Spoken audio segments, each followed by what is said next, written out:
வணக்கம். திருப்பொற்சனம் சேனலுக்கு உங்களை பக்தியோடு அழைக்கிறேன். திருவாசகத்துல திருசாழல் பகுதியிலிருந்து பாடல் வரிகளை படிக்கலாம்.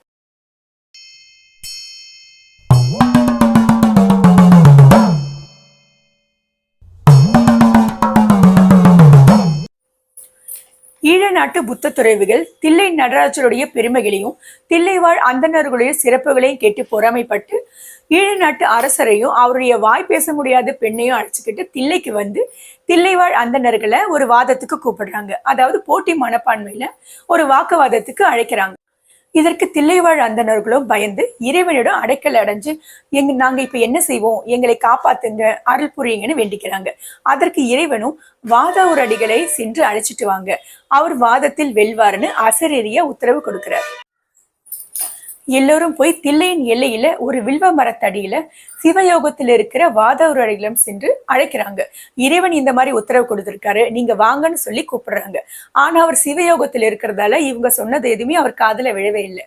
ரொம்ப நேரம் காத்திருந்தும் அவர் கண் விழிக்காததால எல்லாரும் மனசு நொந்து போய் மறுபடியும் கோயிலுக்கு போய் இறைவன் கிட்ட வேண்டிக்கிறாங்க. நீங்க அவனை பித்தா பித்தான்னு கூப்பிட்டீங்க, அதனால அதையே அவருடைய பெயராக வச்சு இப்ப அழைங்க, கண் விழிப்பான், என் ஆணைப்படி வருவான், வெற்றி கிட்டும்னு மறுபடியும் அசரீரியா இறைவன் உத்தரவு கொடுக்கிறாரு. உடனே தில்லைவாழ் அந்தணர்கள் எல்லாருமே போய் வாதாவூர் அடிகளார பித்தா பித்தான்னு கூப்பிடுறாங்க. உடனே மாணிக்க வாசகர் கண் விழிச்சு பாக்குறாரு.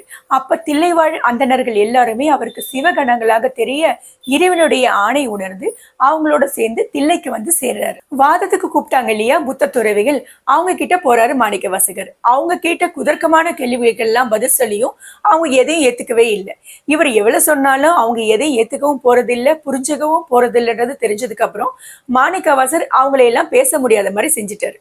இதை பார்த்து வேந்து போனார் சார். மாணிக்க வாசகர் முன்னாடி வந்து, அடிகளே, பேசக்கூடியவங்க எல்லாரையுமே ஊமையாக்குறத விட பேச முடியாம இருக்கிறவங்கள பேச வைக்கிறது தானே சிறப்பு.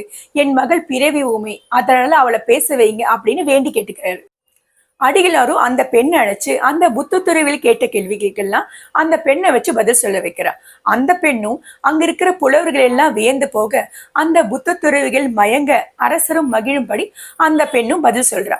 அப்படி கேள்வியையும் பதிலையும் சேர்த்து திருசாழல் என்ற விளையாட்டு பாட்டாக அடிகளார் பாடுறார். சாழல் என்பது பெண்கள் அந்த காலத்துல விளையாடின விளையாட்டுகளே ஒன்றுதான். இது இறைவனை பற்றிய கேள்வியும் பதிலுமாக இருப்பதால திருசாழல் என்று அழைக்கப்படுகிறது. மீண்டும் அடுத்த பதிவுல சந்திப்போம். நன்றி, வணக்கம்.